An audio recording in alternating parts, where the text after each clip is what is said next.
سمعوا معايا القذارة ديال الإعلام التونسي والإعلام الرسمي ماشي غير قناة إلكترونية اللي دايرين هذا البرنامج. الإعلام الرسمي سمعوا معايا الهضرة اللي كتقال فيه والهجوم اللي كيهاجموا المغرب.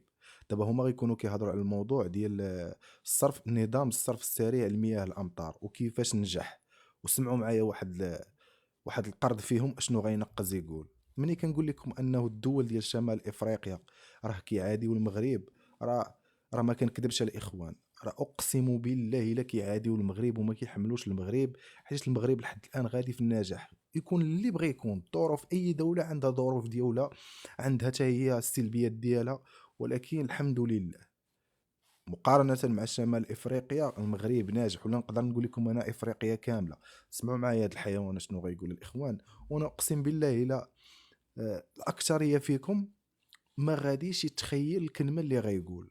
والله ما تخيلوهاش. ما سمع. على خاطر انا وقفت على ملعب الطيبه ميري والدريناج بالحق اهم حاجه. ماشي هذا الثاني اللي غيهضر دابا، هذا غير كيشرح على داك النظام كيفاش نجح.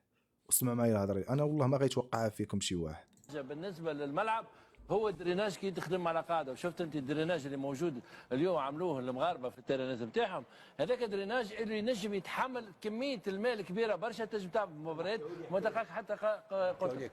قال لي تحت كل ملعب من لوطه حاطين 100,000 نعبد يشربوا الماء وقت ليه دو عليه يزي يزي يزي يا وقف زعما. ولا سمعتوا شنو قال؟ انا نعاود لكم وسمعوا شنو ما قال. تلقاك حتى قلت. قال لي تحت كل ملعب من لوطه حاطين 100,000 نعبد يشربوا الماء وقت تحت كل ملعب حاطين 100,000 عبد كيشربوا مياه الامطار، ولا زعما كيشربوا داك الماء. شوف القذارة وشوف الحقارة ديال الإعلام التونسي اشنو كيقولوا على المغرب. يقدر ينتقد، بغيتي تنتقد يقدر ينتقد بواحد الشكل إيجابي، ولكن باش تنقز وتقول هاد الكلمة شوف حالته هو بعدا كيدير، شو هو وجهه كيدير. شوف قال لي تحت كل ملعب من لوطه حاطين 100,000 نعبد يشربوا الماء وقت ليه ليه ليه ليه ليه ليه يا سامي ليه مش ليه تقنيه كبيره ليه حتى بالفتح كلام حطوا 100,000 عبد يشربوا في الماء.